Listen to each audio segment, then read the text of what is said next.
Welcome to Bold Thinking, entrepreneurial stories honestly told. In a world full of chaos, this is a podcast about the people making positive change in the world, using bold thinking to transform businesses and themselves, and we need that at the moment. Joining me today is Sarah King, co-founder and CEO of radikl, an organisation that is set out to disrupt the UK's entrepreneurial and investment landscape. Welcome, Sarah. Thank you for joining us today. Thank you for having me. I'm really looking forward to the conversation. Tell us a little bit more about radikl and why you founded it. So Claire and I met 2.5 years ago, having leapt from our corporate careers into entrepreneurship. Together, we share about 18 years entrepreneurial experience, and it was kind of surprising that our paths hadn't previously crossed, especially as we only lived half a mile apart from each other. But we sat outside our local Cafe Nero and shared our experience of leaping from our corporate careers and setting up our businesses and the roller coaster experience that had been. And our main question during that conversation was, well, I wonder how many other women are building their own businesses from their kitchen tables between our two houses. And the answer to that question was a hell of a lot. And that really was where radikl was born. Our purpose is to reimagine entrepreneurship and investment in the UK. And we really focus our time and our energy and our passion around 3 key priorities. So firstly, we want to see an increase in the number of women who successfully start, sustain and scale their businesses. Secondly, we want to see an increase in the number of women investors in the UK.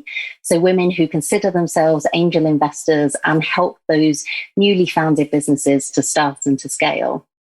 And then the third area we focus on is challenging the invisible barriers that exist within the ecosystem. I totally agree with you. I think it's one of those things. I remember when I read a book, it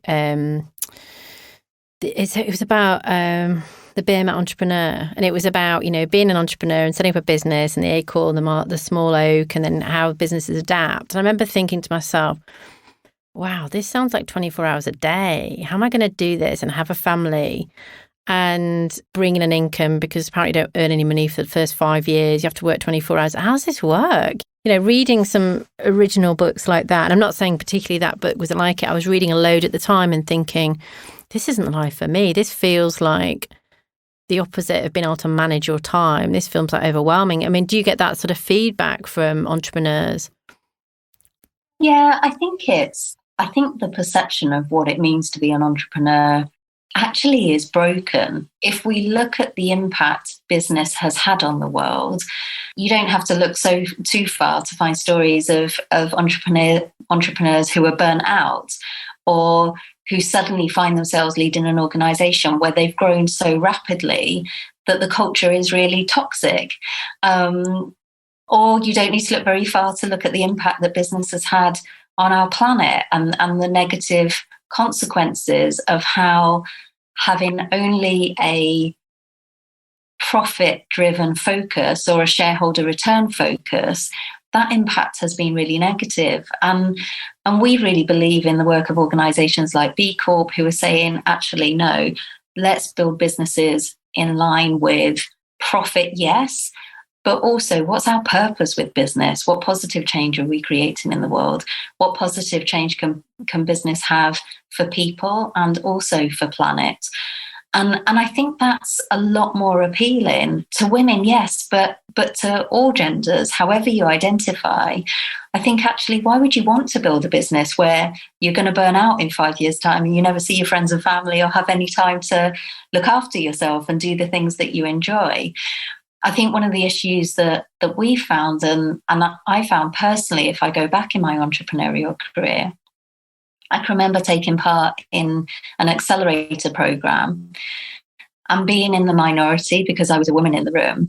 But then when I happened to mention that I couldn't stay for the final session of the day because I was on the school run, the response I had from some people there was, oh, yours must be a lifestyle business then.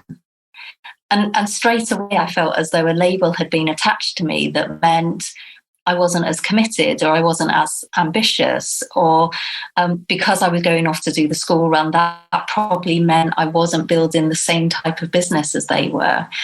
And I think that's really unfortunate. And part of the thing we're passionate about is saying, whatever type of business you want to build, whatever success means to you, you should still have the right to access know-how and accelerator programs that are designed with your set of needs in mind, or inspiration that doesn't just come from going to a networking event that happens to run when the school run is taking place. Or we just need to I think entrepreneurship and investment needs to look differently, and we need to recognize that people build businesses for different reasons. And you launched a campaign recently around this, didn't you? And it's been going for a few weeks. Tell us a little bit about that and how is it working? We launched the Over Being Underfunded campaign about 9 or 10 weeks ago now. Awareness and access to funding is one of the biggest barriers globally, but especially in the UK, to women starting and scaling their own businesses. We're asking the government to make 3 key changes around the Seed Enterprise Investment Scheme. Firstly, we're calling on the government to extend the SEIS deadline from 2 years to 3 years. Secondly, we're asking the government to introduce gender, race and ethnicity reporting on both investors and entrepreneurs who access the scheme. And thirdly, we're asking the government to redirect some of its peer network training and funding towards earlier stage women entrepreneurs to support those entrepreneurs to consider investment and funding as part of their growth strategy. We've had so much support from businesses like Seeders and Virgin Startup and the Federation of Small Business. We've been on national ITV News. We've had a first meeting with the Treasury. And we're also now launching our own podcast where we're able to have conversations with entrepreneurs about investment and about how they're growing their businesses. Yeah, I mean, it makes a huge amount of sense. One of our things we've been really looking at over the last year is around bold thinking. And when we first thought the podcast about just over a year ago now, we'd just gone into this pandemic and things were really difficult. And then, interesting enough, I was reading the other day, controversially, that 41% of people are thinking about leaving their jobs. Yeah. I think because the global pandemic has had a bit of an impact, like any major event in life, it's making a lot more people rethink their lives and really be entrepreneurial. So what do you think bold thinking means to you? And how's this sort of like We Are Radical helped you think in a bold way? Yeah. So, and I was listening to some of your other interviews. It's really fascinating to hear people's take on this. I think for me, there's a difference between bold thinking and bold doing. And to be innovative and entrepreneurial, you need both. Like, you need that capacity to have ideas, but you don't get innovation unless you do something with those ideas. Like, there's got to be impact somewhere along the line. So I think actually that distinction between bold thinking and bold doing is really important. If I focus then on bold thinking, for me, it's about not being afraid to ask what if, or why does it have to be that way? And to have the courage to think and imagine beyond what already exists in the world or the way we already do things, the kind of accepted paradigm. I think as a bold thinker, you've got to have the courage to keep putting those ideas out there, and to have the resilience to be able to kind of figure out which of these ideas are the ones that have legs that could go on to have impact, and to then have the resilience to, despite the naysayers, despite the, oh no, you'll never achieve it, or it can't be done, or we've done that before, and here's all the reasons why you shouldn't try, having the resilience to keep developing that thinking and to take input to that thinking so that it can be shaped and evolved in such a way that actually it can go on and have impact. That for me is what bold thinking is about. And I think it does take tenacity. People talk a lot about creativity, and that, of course, is a key part. I always describe myself as a dot collector and a dot connector. And I think that's a lot about what bold thinking is. It's about seeking out that inspiration, having the creativity to connect the dots, but then actually having the resilience to to be out there sharing those thoughts and those ideas and getting input to them. No, I think that's really true. I once had I wrote a novel a couple of years ago because I really, really enjoy writing. I've always read, and one of the girls at work helped me to bring it to life, and it was, you know, absolutely a real passion project. And at a really crucial time, I had a really bad illness, and it was great. And someone said to her, one of her friends said to her, "Oh, you know, I like that novel. You know, who wrote it?" And she said, and she illustrated it, and they said, "Well, I bet she doesn't work, does she?" And she told her, yeah, I know she has a job, she runs a business. Yeah, but I bet she hasn't got any kids, has she? Yep, she's got 2 kids. And I think the point is, loads of people have great ideas, but you've just got to actually just get on and do it. And it took me 4 or 5 years. And I think that's your point. I see a lot of people come to me as an entrepreneur and say, "Oh, I've got loads of ideas." And I go, "Okay, where are you at with it?" "Well, I've got this great idea." "Well, have you written on an A4 sheet of paper?" Let's start there. You know, and 99% of the time, no, they haven't. So I just want to ask a bit about that. So I've got a great idea for a business, and I come to you and I say to you, "I've got a great idea for a business.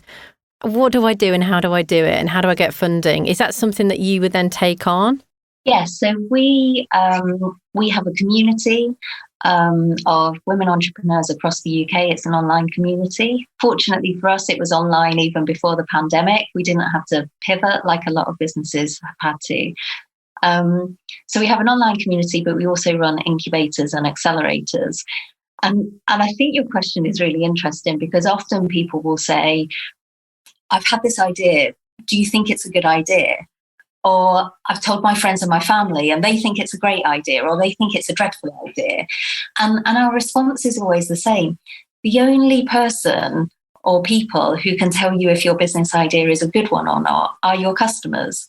Like, your business doesn't exist without your customers, whether you work B2B and you're selling into organizations, whether you're, you know, a photographer, a coach, you work in a B2C capacity.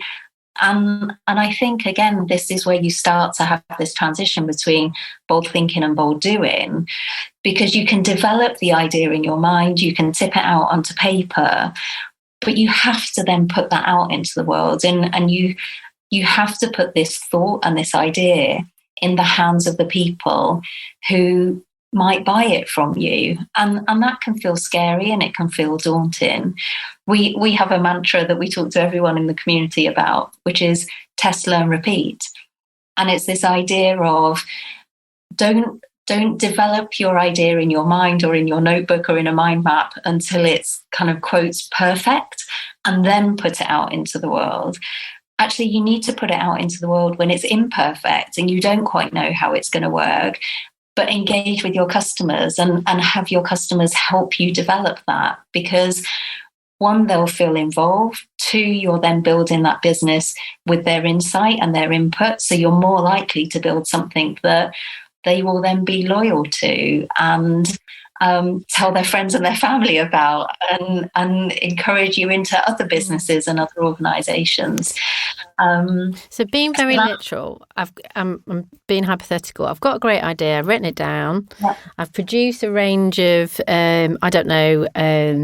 books or I've got a great service and I've tested it out with customers and they say, "I absolutely love it." And 99% of people come back and say, "Great, I want it." And I come to you and say, "I need 100K to fund it." Right. Okay. So we have a growth accelerator program for entrepreneurs who are at the stage where we talk about it as being post-product, pre-revenue. So you've done testing of your product or your service. You're impatient for growth. So we work with impatient entrepreneurs, those who want to see their impact with their business grow and scale. So we would work with those entrepreneurs to help them develop their pitch decks, their financial forecast, to demystify the world of investment in terms of looking at options like equity crowdfunding or angel investment, to talk them through the seed enterprise investment scheme, if that's a route that they are opting for.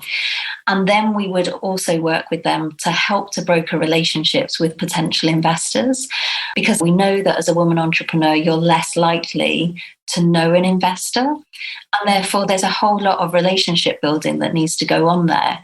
And one of the things we want to see change in the world of investment is that more women consider investment.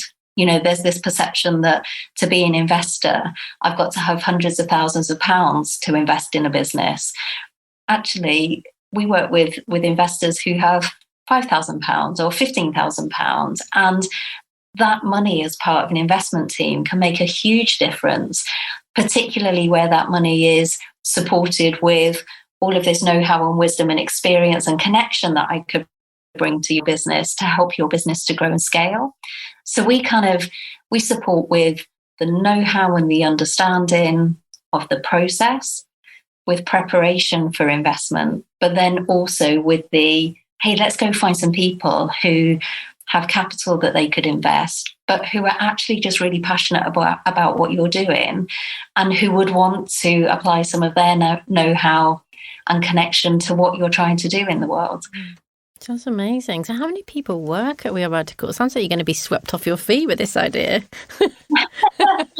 Well, it's such a pleasure every day for both Claire and I to go to work and be in the company virtually of the Radikl team. You know, they are talented, they are entrepreneurs in their own right, so they get it, and they're just so passionate about what we're trying to do and the change we're trying to create in the world. You know, this isn't a change that Claire and I are trying to create. It's a change that our team and our extended team and our advocates and our allies are really getting behind and saying, you know what, this inequality isn't okay.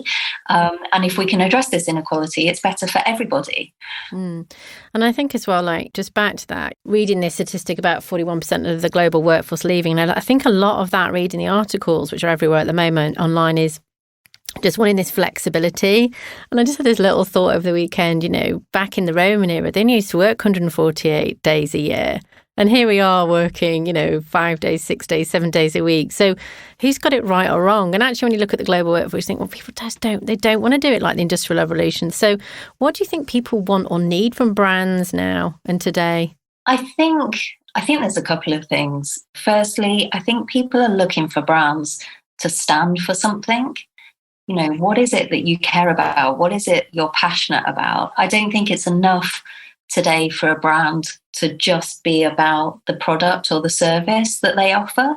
Then there needs to be more than that. I think people are much more aware of the impact that business has on the planet.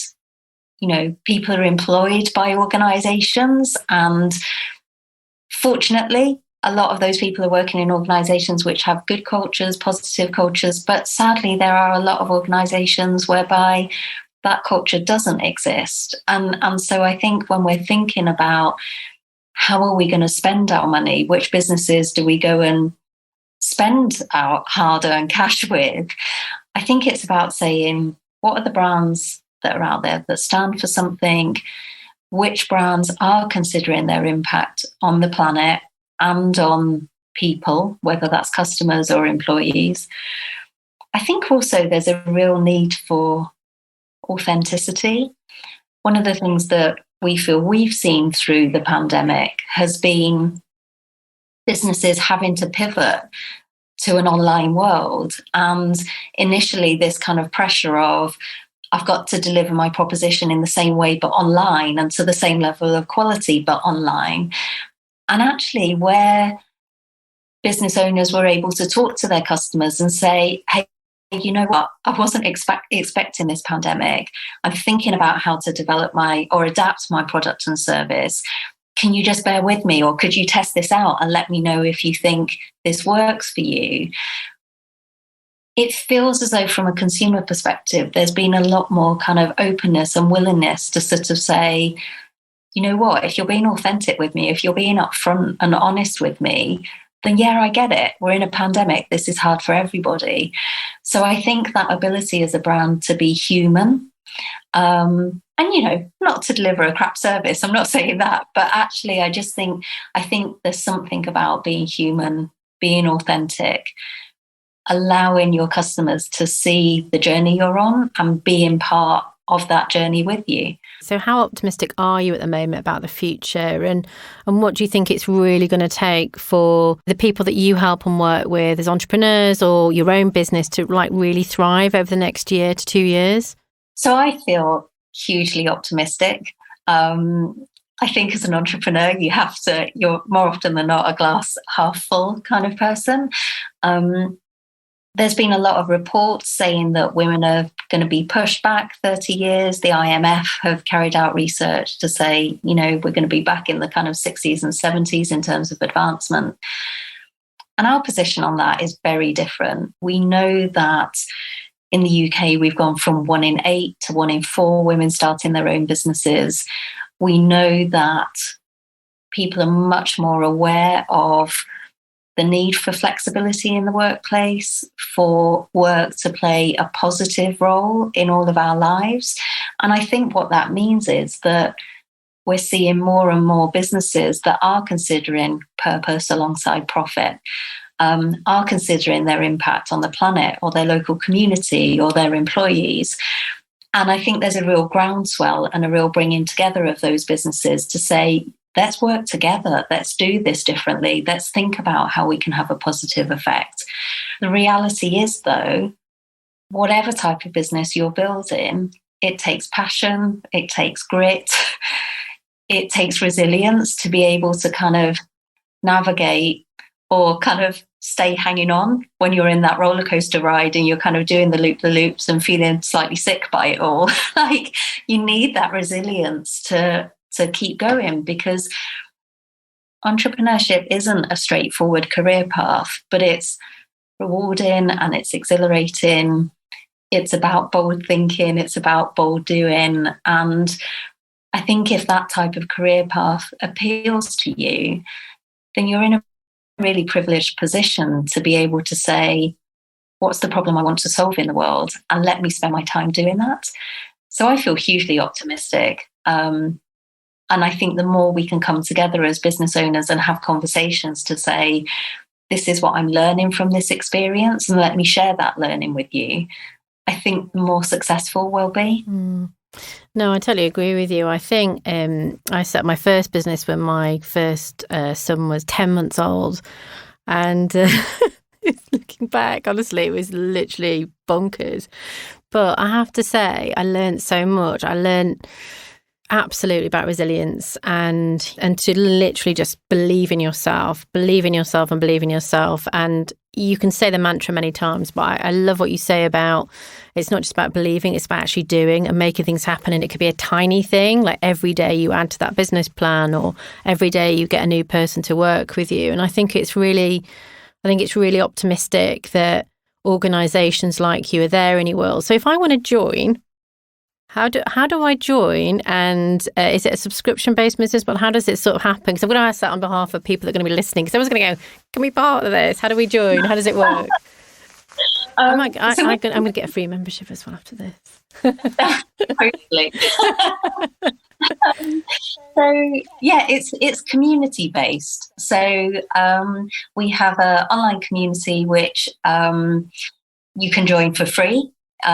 Because that's a space that entrepreneurs can come into, and we share our goals for the week, we share our wins for the week. You know, we know that in the UK, prior to the pandemic, 75% of women entrepreneurs build their businesses from their kitchen table. Well, if the only person you've got to high five when it all goes well is the cat or the dog, that's a slightly lonely existence. So being able to come into that community space and share your questions, share what you're struggling with, but also share the wins is really important. So we have that community. We also then have a range of different incubators and accelerator programs based on where you're at. So if you're at the stage of, I've got an idea and I want to do something with it, then we have our How to Start Your Startup incubator, all the way through to our growth accelerator. So drop us a line, get in touch, come and join the community, and we'll figure out how we can help you. And if our community isn't right for you, we'll suggest other communities, because I think what's so important in the UK and globally right now is that, you know, we do support entrepreneurs who want to build good businesses, and that we support that bold thinking and that bold doing by being in the company of each other. So don't be sat at home would be my advice to anyone listening to this, starting a business or growing a business. Don't do it in isolation. Like, there's no need to do it in isolation. Find the community who will fuel you and build your business in their company, because it will be so much more rewarding. Not to be disrespectful to anyone's cat or dog, but it's much more exciting to high five an actual human. Yeah, no, I totally agree. I absolutely love it. Thank you so much today for joining us, Sarah. It's been really, really fascinating. And thank you for listening to Bold Thinking, Entrepreneurial Stories Honestly Told. If this episode has got you thinking, which I'm sure it will do, share your comments on LinkedIn, Twitter or Instagram, or you can contact us at hello@thehonestbrand.com. And join me next time to hear from somebody else who's making positive change in the world.